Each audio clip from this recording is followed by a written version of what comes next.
Hey guys, welcome back. Today I'm going to be talking about setting up a business, the pros and cons around that, and then using our business that we have in Japan as a bit of an example, and some of the key learnings that I've learned along the way with setting up this business over the last few years. And this is where I'd usually be this time of the year, but due to the current health crisis that we're all living through, I'm still in Tasmania, Australia, which is great. I've got another little project on the go here at the moment that's keeping me very busy, and we're still trying to keep things ticking over in Japan until we can get back, hopefully, later into the year to get everything up and operational for the coming season. I'll give you a quick backstory on the business that we have in Japan. Both me and my wife own a little ski lodge in a small little rural town in Japan called Myoko. Super close to quite a few different little ski resorts there, which is great, and it's something that I have quite a good understanding of, is the whole ski industry. I've been in and around it the last sort of 10 years or so, on and off. I've already done about half a dozen seasons in Japan prior to us purchasing this property. So, in saying that, my Japanese is still not so great, so that's something I'm always sort of working on. One of the key reasons for that is I'm always sort of working with Westerners and things, not so much the Japanese. So obviously my Japanese isn't improving as much as I'd like it to be, but it's something I'm working on. It's one of my goals that I had set for this year, is to keep chipping away at my Japanese, to keep trying to get that to a better level, as it will make running business in Japan a lot easier. My Japanese was a lot better. I can do day-to-day basic stuff, but anything more involved, and especially when it comes to business, you know, you're talking about quite detailed, problems and things that you're trying to resolve, and issues and things. Where your level of Japanese has to be quite good. So that's something I'm working on there. But like I said, today we're just going to be running through a couple of the pros and cons around setting up a business, some of the key things that I've learned from that. So let's jump straight into it. One of the key things that we did for us is we still carried on working as we were sort of getting this established. Both me and my wife worked offshore here in Australia, worked in the oil and gas industry for a few years on and off. Working on the rigs and the boats and everything. I'm actually going back out to sea on the 2nd of Feb this year for another swing as rosters come up, so I'll be going out there for a while. So if you don't hear from me a while, that may be the reason. So we're going to unpack some of the pros around setting up a business, and also some of the cons. You know, everyone thinks, oh, businessmen, they're just making money and they're just sitting back doing bugger all. That is totally not true. But today, look, this is just some of the key things that I've learned over the last couple of years from, setting up a business in Japan. This is obviously an area that I love, that I'm truly passionate about, and I still have that love for it, even though I'm doing it on a daily basis. Having the business there, running this little ski lodge is great, but I still get a lot of time to snowboard, which is my sort of main reason for wanting to live in the mountains, is I love being out in the mountains, snowboarding, and just the whole scene. It's such a cool thing to be part of, so I'm truly lucky and privileged that I'm there, doing what I essentially love to do. And then my wife is keen to do it as well, which is just a win-win there. And this is something, we've got a baby on the way, so I want to bring him up in the mountains as well. Get him exposed to this at a young age as well, which would be pretty cool. I'm pretty excited for that part of the next chapter of our lives as well. But there's definitely been some challenges along the way with setting up a business in Japan as well. Obviously the language is a huge one. And just all the different structures and things and how they operate business in Japan, it's totally different to what we're used to here in Australia and New Zealand. A lot of the systems and things in place they have over there are totally different to what we have here in Australia and New Zealand. Some of them are good, some of them aren't so good. The banking sector over there is nowhere near as good as what they have here in Australia and in New Zealand and things. Where Japan, it's quite backwards. And quite expensive to just get simple things like good online banking and things that we take for granted here in Australia and New Zealand.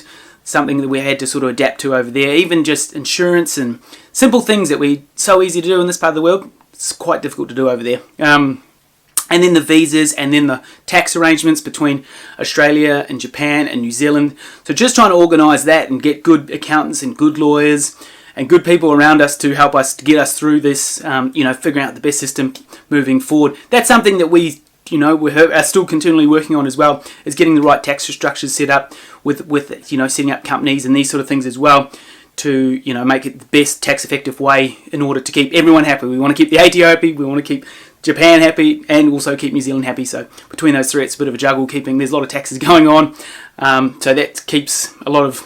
Good thing we have some great accountants that help us out for doing this part of it as well. And that's what I recommend. If there's something you're not super savvy with, or something you have a basic understanding of, but you still need to get a deeper understanding, I'm not afraid to, employ people to help me out to get a better understanding, especially when it comes to accounting. There's a lot of intricacies around a lot of this, and it's always changing as well. So that's an area that I don't mind spending a bit of extra money, something that could save you potentially tens of thousands of dollars if you've set it up correctly from day dot, or as close to day dot as possible, especially when you're starting up a business. I find that's a good area to spend some money, and that's sort of how we've gone about it, which has been good for us so far.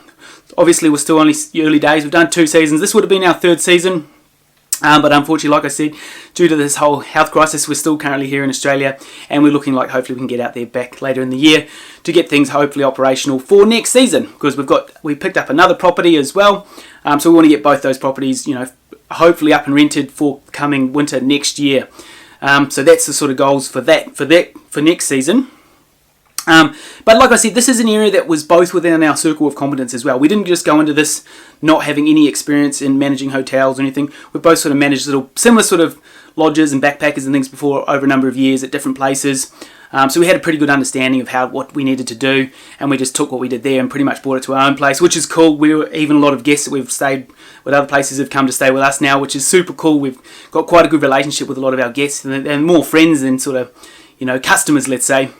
Almost looks like a big family of mates that sort of get together, which is super cool that we can have this group. And hopefully over time that just grows and we just get returning guests that keep coming back year after year, which is great for the business. Also, great for relationships as well. And it's just you all grow together, which is awesome, which is such a cool part of it that I love. And people love, catching up. That's part of the thing around skiing and snowboarding is, catching up with other friends and mates and pushing each other in skiing and snowboarding as well. So that's another cool element for our business, that is. And even, this year's, last year was obviously not good for our business as we were in the tourism sector. It's been a very challenging year for anyone that's working in the travel tourism sector. But even if someone had said a couple of years ago before we went into this, look, this is going to happen in 2020, that would have not stopped me one bit. I still love what we do. And the way that we've structured everything, we have very minimal debt, so we can get through this other side. No one really knows what the other side of this is going to look like, especially in the travel tourism sector. There's a few people saying it's going to take a few years for it to come back online, and it may very well do. We don't know. It's so hard to speculate. So we just keep rolling with what we can do and what we can control, and that's what we're doing. Just keep moving forward, keep making better systems, updating our website, getting everything so when things do start me back up in, we're ready to go straight back over there. Hopefully get the crew back together that we had, because we had a great team of staff that helped us out for 2020, well, the end of the season there, before we shut down at the end of March due to obviously the health crisis, which was kind of good. It was not a bad time because that was the end of the snow season. For Japan is a very small snow season. It's only from sort of mid to late December right through to sort of mid to late sort of March, let's say, give or take. There's still plenty of snow, but there's not many guests coming or going, so that's generally our small window. We get about 2.5, 3 months, give or take, for us to make majority of our year's money in those months. So you've got to go flat chat, and it is busy. We were pretty much fully booked for the entire winter season. We managed to sleep 34 that season. We had a couple of big group bookings for majority of the season. I think we had a group booking for a total of 4 weeks, and then another couple of big group bookings that's booked out the entire lodge, which was great. Just big groups coming in makes it a bit easier for us. It's great for them as well. They know the sort of routine, a lot of people. But then I still love the day-to-day people coming and going and whatnot as well. But that's what we were doing this last season. And like I said, this season obviously we're off. But hopefully next season we can get back online over there and get everything back up operational and keep moving forward with it. We've partnered with a snowboard brand called Never Summer, which is a great brand of snowboarders.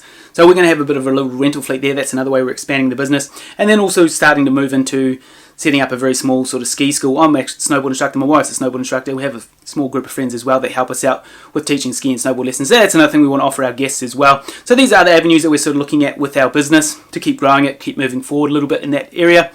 Myoko is a sort of up-and-coming ski town in Japan. It's not as busy as Niseko and Hakuba. So there's still a lot of room for growth in this town, which is a big sort of attraction to me to the area. It was quite a Dando investment, let's say. If you've read the Dando Investor, you'd understand what I'm talking about. If not, I highly recommend you read the Dando Investor. He starts off the book by talking about a family called the Patels who bought a hotel. I can't remember where exactly it was in America. But this was a similar sort of scenario to that. It was a very cheap hotel. And I ran the numbers on it, just basic sort of back of the envelope sort of stuff.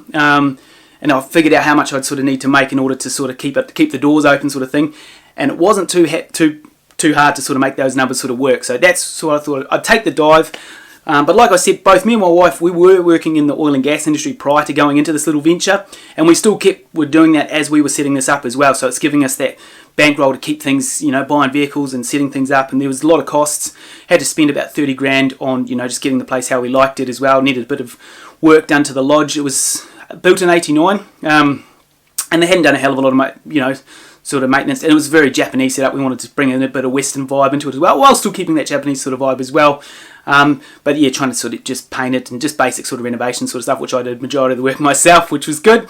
Saved a lot there, but then you just fitted out whole new duvets and everything. And when you've got 34 beds, it's a lot of duvets and pillows and comforters and all sorts of bits and pieces there. So that all started adding up pretty fast. And then licensing as well. So yeah, all up was about 30 grand to get us operational for that first season, which was 2018-19. And like I said, 19-20, and this would have been our third season. So that's how we sort of transitioned away from working in the oil and gas industry into our own sort of business, which I absolutely love. Like, it has been such a good shift for me to get into something that I really purely like. It's something that I'm so passionate about. I love it. Love what we're doing there. And I'm really looking forward to raising a family there. And it's just, I'm so stoked having the opportunity to do this, and then, sort of live between Australia and Japan and go back to New Zealand as much as I can as well, to catch up with friends and family there as well. So having the freedom that we just work flat chat for 3 months, and then, we can gives us a bit more freedom to sort of dart around and take on other projects for the other sort of part of the year as well. But for those 3 months, we're really working hard every day. There's no days off. And you talk to anyone that in any small business, they'll always say, most that I've talked to, you're always on the clock. You're always working 7 days a week. There's no days off, which is one of the cons or pros, depends how you want to look at it, with running your own show. You only get in as much as you get out, sort of thing. So if you're showing up every day, digging in, smashing it out, doing what needs to be done, putting out the fires that need to be done, there's always something going on, whether it's issues with customers or guests or clients or whatever it may be, or staff issues or whatever it may be. There's always something going on. You've always got to keep sort of dealing with these problems on a day-to-day basis while still keeping the business ticking over, which is all part of the game. It's all part of the challenge, which I love about it.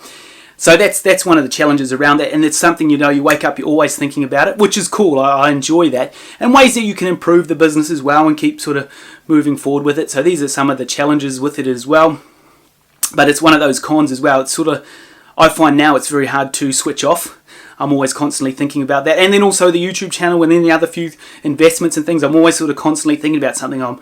Now I find myself hardly watching any TV anymore, or watching, even if I try and watch a movie. I used to love watching movies, go to the movies and watch a movie. Now I struggle. I'm sort of watching, and if it doesn't grab me within the first 10, 15, maybe 20 minutes, I'm like, bugger it, I don't watch it. I end up going back and doing research on companies, or looking at different things I can sort of research on and improve the business and all that sort of thing. So that's one of the things I've found for myself with going into business, which is great. I like that. It gives me, every day I'm getting up at like 6 o'clock every day now. I'm just constantly moving forward with it, which is, it's good for me. I'm quite a driven sort of person, but some people, if you're not like that, and then I think there's false misconception around business, like, they sit back, they do bugger all.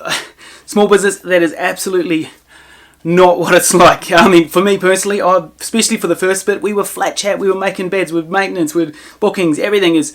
And then the last season we had amazing staff, which helped us out for a lot of, especially the day-to-day running, picking and shuttling guests and snow clearing and making beds, and there's a lot going on in a little small ski lodge. If you were staying in a lodge, you'd understand there's a lot sort of coming and going, and everyone wants to be up the hill at first thing in the morning, and they want to be back at the end of the day. Then they want a couple of beers and food, and then they repeat that for their entire stay, sort of thing. And then we're just here sort of tidying up after all that, which is great. I love it. Like I said, I really do enjoy what I do. But there is, definitely a lot of work around that, and having a great team, and that's what we've managed to get. And I'm hoping that we get some of those guys coming back with us when we get back, hopefully back online at the end of next year. But like I said, we don't really know if we're going to be able to operate next season. Fingers crossed. There's pretty positive news around these vaccines that are rolling out at the moment, so hopefully that will, everyone can start travelling again, which will be great. And I think there's a lot of people pretty chomping at the bit. They haven't had a snow season this year, especially in the ski scene. Everyone gets pretty keen to get back on it. If you haven't been on the board or skis for, I don't know, maybe a few months, you sort of get itchy for it again. I'm super itchy to get back on the board. I didn't get any of this Southern Hemisphere season, and now, I'm not getting anything this season as well. But like I said, we're going to try and get back out there later in the year.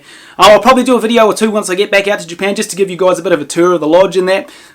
Now that I've talked about it a couple of times, it'd be cool to actually give you a bit of a walkthrough. So if you'd be interested to see that, drop it in the comments below. You want to learn a bit more about the ski lodge or anything like that. Like I said, I'm just sort of throwing this video out there, see if you guys like it or not. If you've got any other video ideas that you want me to do, drop it in the comments below on, whatever sort of thing you want more, what we do in the business, or more investing videos, more property investing videos, stock market equities, collabs, whatever you want me to sort of go with the channel. I'd love to hear from you guys. Thank you so much for everyone that's jumped in and supported the channel this year. Last year, and, going into this year as well. We've just tipped over 500 subs, which I'm super stoked on, and I wouldn't be here without you guys, you know. It keeps me pushing forward with the channel, and it does take a lot of time, and I'm learning as I go. I'm running a pretty primitive setup here on the YouTube at the moment, but I'm slowly starting to get better at, you know, editing films and making everything. So thank you for sticking with me for these, you know, these first 6 months. It's been sort of pretty rough, especially those first few videos were pretty rough around the edges.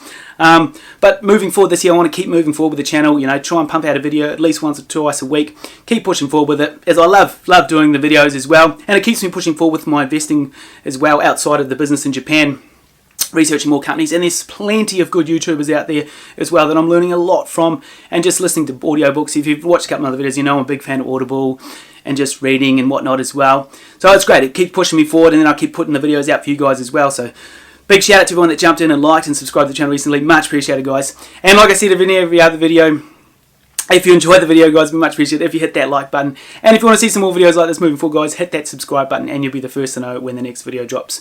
With that said, guys, enjoy the rest of your weekend and we'll catch you next week. Cheers, guys.